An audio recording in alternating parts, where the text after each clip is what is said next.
Bonjour les joueurs, mon nom c'est Alexis, bienvenue dans la Société QR. Aujourd'hui, je vous montre comment jouer à Shoten Totem 2 et non Shoten Totem 1, qui est un jeu qui se joue à 2 joueurs seulement et qui dure à peu près une quinzaine de minutes. Il y a deux façons de gagner si vous êtes en attaque à Shoten Totem 2. Donc, la première, c'est de pénétrer 4 sections du mur adverse. Et la deuxième, c'est de pénétrer 2 fois au même endroit du mur, comme ceci. En défense, votre but, c'est d'empêcher les attaquants de rentrer directement dans votre mur, donc avoir des suites plus fortes que votre attaquant de chaque côté. Donc, comme ça, vous pouvez l'empêcher de pénétrer votre château. Pour placer Shoten Totem 2, vous avez tout simplement à prendre les 7 tuiles comme ça et les placer du côté un peu plus gris, de façon à ce que ça forme une belle ligne comme ça. Ensuite, vous pouvez prendre les cartes qui ont l'air un petit peu plus automne que les cartes d'hiver, c'est les cartes avancées. Je vous invite à les mettre de côté pour la première partie. Ensuite de ça, vous pouvez prendre le reste du paquet, ce qui ont l'air des cartes d'hiver dans le fond. Vous allez pouvoir les mélanger, c'est les cartes avec lesquelles vous allez jouer tout le long de la partie. Donc mettez-les accessibles là, sur le côté du plateau comme ça. Distribuez le jeton cuisinier à la personne qui va attaquer et le jeton de petit poulet comme ça à la personne qui va défendre. Finalement, prenez les petits jetons de casserole, de chaudron en bois et donnez-les à la personne qui va défendre et il va en avoir besoin plus tard. Ce qui est important à savoir à Shoten Totem 2, c'est qu'on a des cartes pour chacune des 5 couleurs de 0 à 11.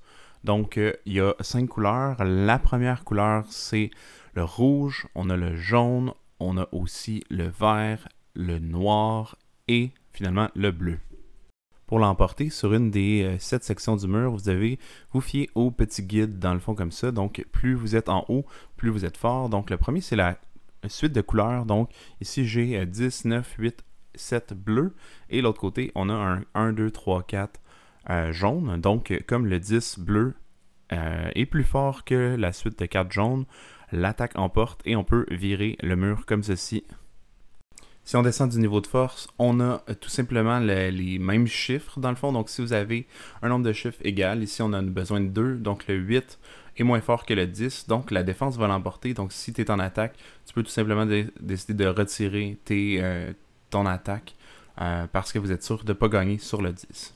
Le niveau inférieur de force, c'est les couleurs, la somme de couleurs. Donc ici on a rouge contre rouge et la somme en bas est plus forte que la somme en haut. Donc l'attaque va l'emporter ici, donc on va pouvoir revirer la tuile là, du côté endommagé. Si on descend encore d'un autre niveau, c'est tout simplement une suite normale. Donc ici, on a 5, 6, 7, mais de différentes couleurs, et de l'autre bord, on a 9, 10, 11. Et bien évidemment, 9, 10, 11 va l'emporter sur le 5, 6, 7, donc la défense va gagner ici. Si on descend encore d'un autre niveau, on a tout simplement la somme, donc pas de suite, pas rien, pas de couleur. On a l'addition de 11, 3, 2 et de l'autre côté, on a 6, 2, 3. Définitivement, le 11 est plus fort qu'en défense, donc ici, l'attaque va l'emporter et on va pouvoir pénétrer une autre section du château en attaque. Certaines tuiles du château ont des restrictions, donc celle-ci ici a dit que c'est une somme, mais du plus bas, de la plus basse somme. Donc on a 0, 1, 1, ça fait 2 et 0, 0, 0. Bien évidemment qu'en défense, c'est plus fort, donc on va enlever l'attaque ici.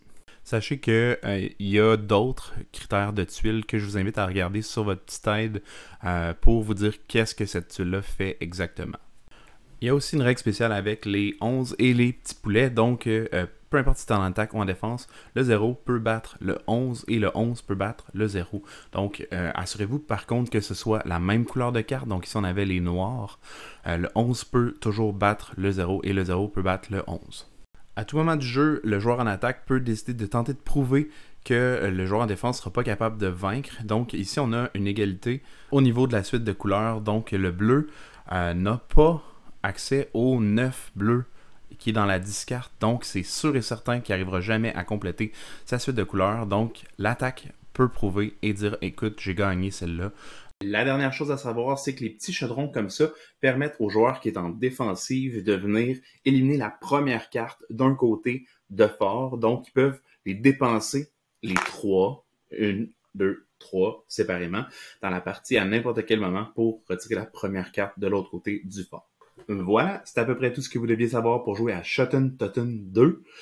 Si jamais vous voulez imprimer et insérer le code QR dans votre jeu pour que les autres puissent le scanner, le visionner et jouer, vous pouvez le faire gratuitement dans la section de description de cette vidéo. Si jamais vous avez aimé ça, je vous invite à vous abonner à la chaîne pour recevoir des vidéos comme ça de découverte à toutes les semaines. Donc, si jamais vous avez des questions, commentaires ou autres, je vous invite à le poser dans la section commentaires.